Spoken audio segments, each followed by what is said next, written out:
A Johnson County man is sentenced for the murder of his daughter. And we continue our profiles of the journalists at Mountaintop News. I'm Nick Collum, and this is the Mountaintop Daily.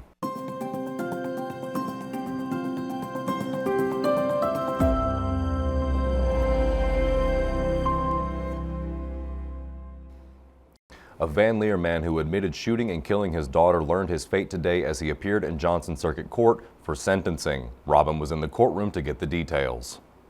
A Johnson County man who pleaded guilty to kidnapping and murdering his daughter in August of 2022 received his sentence today.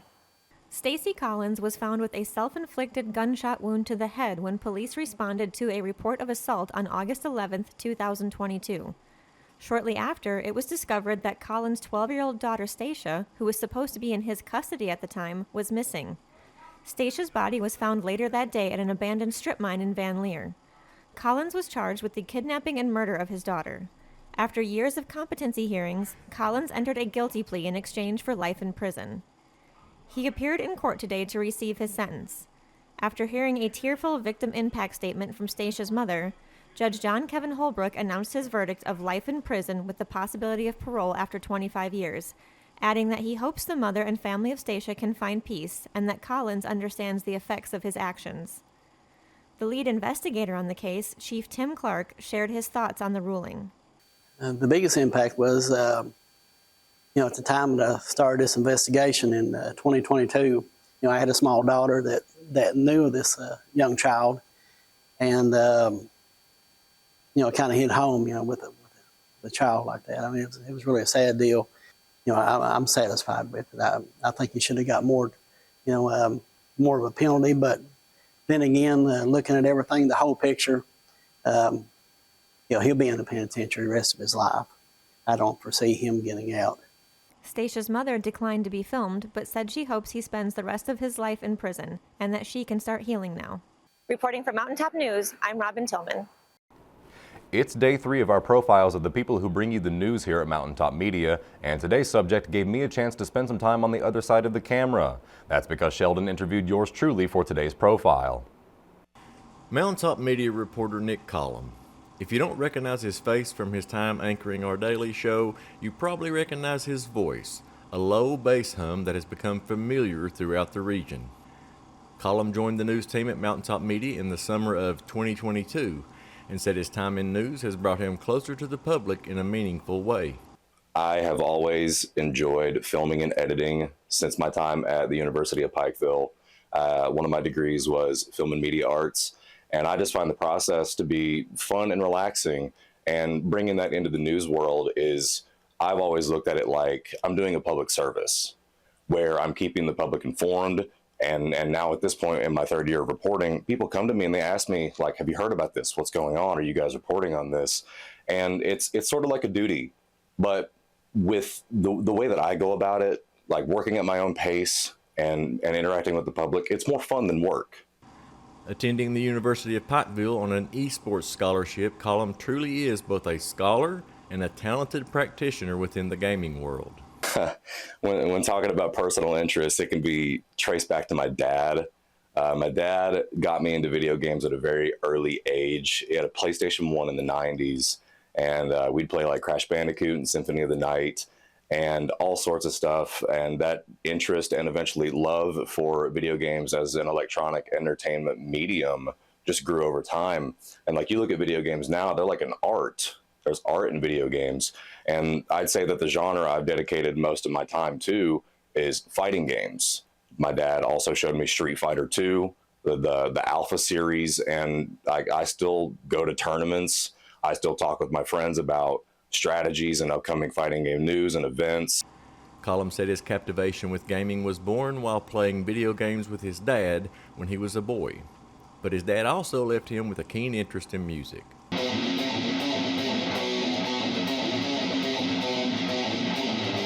Going back to my dad, he's the reason for my taste in music, a lot of 80s, 90s, rock and roll and metal.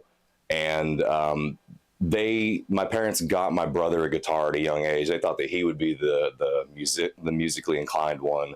But then I picked up on it when I was young in high school. I've been playing guitar since I was 14 years old. And it's another one of those things that's just relaxing. It's almost cathartic. At home, Colum, along with his girlfriend Vanna, enjoy time with their cats, Jubei and Gurley, and simply building a life with one another. Home life is great. Moved into a place with my girlfriend after we rekindled our relationship, and it's been wonderful living that life with her. Now we got two amazing little cats. They keep us busy more than anything, even though we work differing schedules. It's always nice either coming home to her, coming home to the cats, seeing what they're into, making plans, just being with each other and smiling and really appreciating the things around you. Reporting for Mountaintop News, I'm Sheldon Compton. Coming up after the break. Hillbilly Days is coming up quick, which means tourism officials are busy getting ready. We'll tell you about their plans when the Mountaintop Daily continues, but first, sports and weather. With this Mountaintop Sports Report for Wednesday, I'm Brittany Rowe reporting. Mountaintop Sports will have volleyball action on Thursday at T.W. Oliver Memorial Gymnasium. On Friday, we'll have baseball action at Davis Park as Pikeville and Raceland battle in the All-A sectional. For the latest area high school and college sports news, remember to check us out at mountain-topsports.com. Reporting for Mountaintop Sports, I'm Brittany Rowe.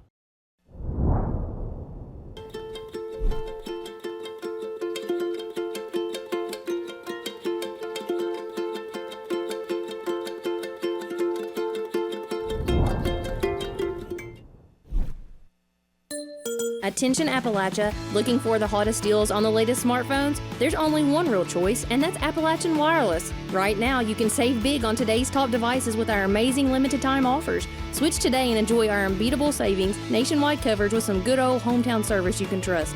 Don't wait, these deals won't last forever.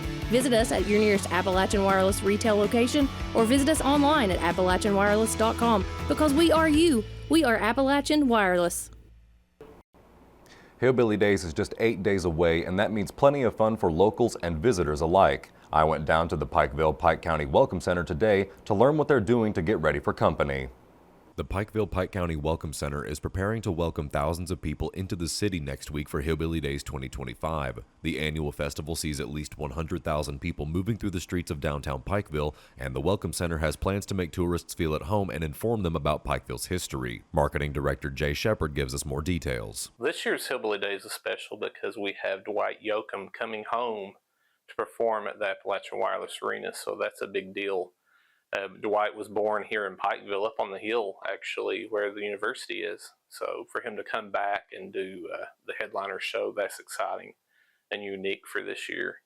We also have a lot of interesting things going on with, wrestling events. We have, this year we have our Holler Critters returning again for a third set, and also use those cards as a fundraiser for the Shriners Hospital for Children. So we're giving away half of the proceeds for those cards, essentially.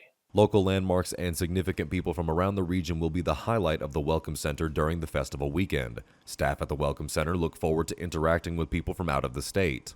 Okay, our Welcome Center is going to be open during Hillbilly Days, and it's going to offer all the information that people want to know about the region, from the attractions, Country Music Highway, Hatfield-McCoy, a feud tour. So we'll be promoting a lot of the things we offer in the area while our visitors are here to enjoy the festival. We love meeting the people from all over that come into Pikeville for Hillbilly Days, and they learn more about us. They learn there's more to our culture than the goofy characters that we have at the festival, which is just poking fun, you know. But they learn that there's more to us than that, and there's a lot more to explore in the area. And they learn about our hospitality. So we love inviting people to learn more about us as a people and what we have to offer the visitor. That will do it for this edition of the Mountaintop Daily. Be sure to check us out at 6 p.m. every weekday on Mountaintop TV, the Mountaintop TV app, and the Mountaintop News Facebook page. With your Mountaintop Daily, I'm Nick Collum for Mountaintop News.